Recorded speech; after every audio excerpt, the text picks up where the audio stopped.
ধানমন্ডির ৩২ নম্বর বাড়ি ভেঙে দিয়েছেন। এবার আপনারা বিমান সিন্ডিকেট ভেঙে দিয়ে প্রবাসীদের জীবনকে সহজ করে দেন।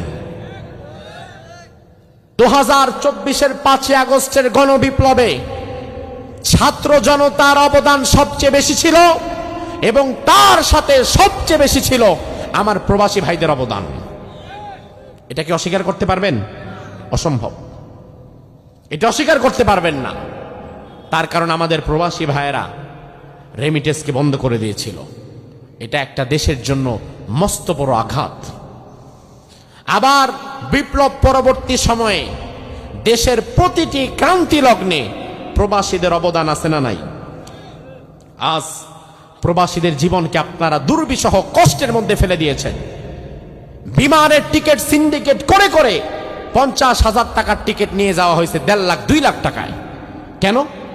একজন প্রবাসী দেশের বাহিরে যে কাজ করে, একজন প্রবাসী দেশের বাহিরে যে কাজ করে, সে মামু বাড়ির মধ্যে কাজ করে না। একজন প্রবাসী দেশের বাহিরে যে কাজ করে, সে রাজা বাদশার হালতে কাজ করে টাকা উপার্জন করে না। সে শুয়ে বসে খেয়ে টাকা উপার্জন করে না। একজন প্রবাসী দেশের বাহিরে যে কাজ করে, সে নিজের রক্ত ঘাম পানি করে এরপরে টাকা উপার্জন করে। সে কোটি কোটি টাকা লুটপাট করে না। সে কোটি কোটি টাকার লুটপাটের সাথে জড়িত না। সে ভুয়া রাজনীতি করে পয়সা কামায় না। সে পরিশ্রম করে মাথার ঘাম পায়ে ফেলে পয়সা কামায় একজন প্রবাসী। ওই প্রবাসী কেন 2 লাখ টাকা দিয়ে টিকিট কিনবে? কেন 1 লাখ টাকা দিয়ে টিকিট কিনবে? তার জন্য টিকিটের দাম কম করুন।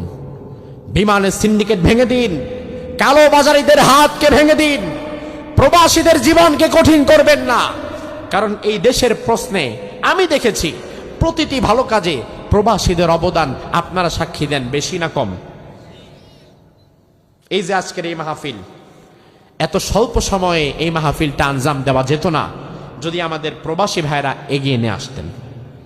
কি বলেন ভাই? প্রবাসী ভাইরা যদি না আগাতো, এটা পারতো মাহফিল?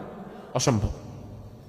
বাংলাদেশে আমরা যত মাহফিল করি, এটা বাস্তব সত্য কথা, আমাদের 90% মাহফিলের সবচেয়ে বড় সাপোর্টিভ হয়ে যারা কাজ করে তারা প্রবাসী। আপনি বলবেন কই, আমি তো দেখি না। হ্যাঁ, প্রবাসীরা আপনার সামনে এসে কাজ করে দেখায় না, তবে তারা পর্দার ওপার থেকে কাজ করে। তারা কাজ করে বলেই আজকে আমি আপনারা এখানে বসে আসতে পেরেছি। প্রবাসীরা কাজ করে বলেই আজকে এখানে আমরা বসতে পেরেছি। যেই প্রবাসীরা বাংলাদেশের জন্য অবদান রাখে, যে প্রবাসীরা দ্বীনের জন্য কাজ করে, যে প্রবাসীরা মানবতার কল্যাণে কাজ করে, যে প্রবাসীরা দেশের মানুষের কষ্টে হাত বাড়িয়ে দেয়, ওই প্রবাসীদের টিকিট, ওই প্রবাসীদের জীবনকে দুর্বিষহ করার যে পরিকল্পনা, এটা কোনোদিন বাস্তবায়ন করতে দেওয়া হবে না। বরং আমাদের দাবি হচ্ছে আপনারা অতি শীঘ্রই বিমান সিন্ডিকেটকে ভেঙে দিয়ে আমার প্রবাসী ভাইদের জীবনকে সহজ করে দেন। এ দাবির সাথে কি আপনারা একমত? এ দাবির সাথে কি আপনারা একমত? কারণ প্রবাসী বাঁচলে বাঁচবে বাংলাদেশ, আর প্রবাসী মরে গেলে, প্রবাসী যদি ধ্বংস হয়ে যায়, ধ্বংস হয়ে যাবে বাংলাদেশ। ঠিক কিনা?